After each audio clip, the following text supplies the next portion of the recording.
And we do think we are ready now. We are being joined by the pastor of St. Stephen's Cathedral Church of Christ in God. Thank you so much, Pastor McKinney, for joining us. Good to have you.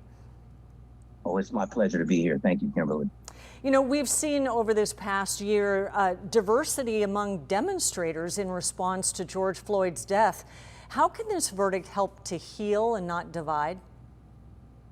Well, it can help to heal because people who have been marginalized, people who have been victimized, especially from law enforcement, they can now feel that they matter and that their lives mean something. So this has happened so often that it does something to our psyche, to where we don't really feel that we matter.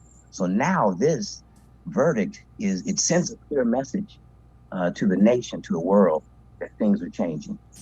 You know, there are conversations among families all over the country tonight after this verdict. What do you tell families about conversation and unity? What I tell them is that justice is for everyone. And being a pastor, being in the ministry, the kingdom of God is the foundation of the kingdom of God is justice. So as I talk and have these conversations with family members and friends, I tell them not to give up hope in unity, not to stop trying to press for unity and peace with one another. And you have a local church, and from a ground roots level, can this verdict be the beginning of real change in our communities? Yes, it can, because now our voices, we can see what happens, especially that you mentioned the diversity of the demonstrators. It shows what we can do when we take on the task of caring for someone else outside of our particular community. So I see that this is really laying the groundwork for the peace that is to come. You've mentioned the hope and the hope for the future, but do you have other thoughts on the implications that this verdict could have on the local African-American community? I think it is good implications. The implications are good because so often when we come to these verdicts, even as I was looking at this verdict, I didn't know how it was going to turn out. I would not have been surprised if it was the other way around.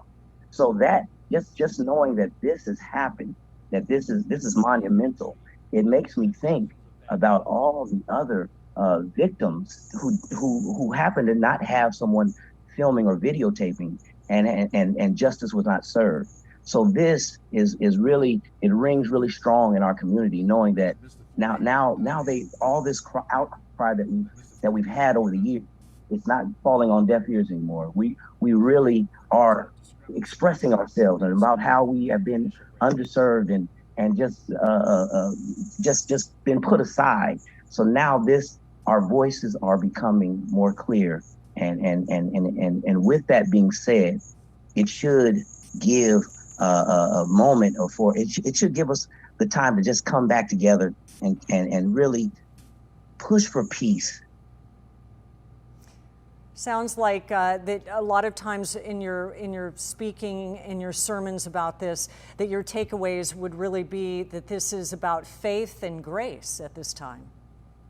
Of course, it is about faith and grace. That's what Christ taught us, to really exercise grace and faith, even with those who we don't seem like they deserve. We still have an opportunity. We still have a responsibility to exercise grace and faith. A leader in San Diego, we appreciate your time this afternoon. Pastor Glenn McKinney, thank you so much for spending some time with us. God bless you. Thank you very much. Thank you. And we will be right back with more of ABC 10 News.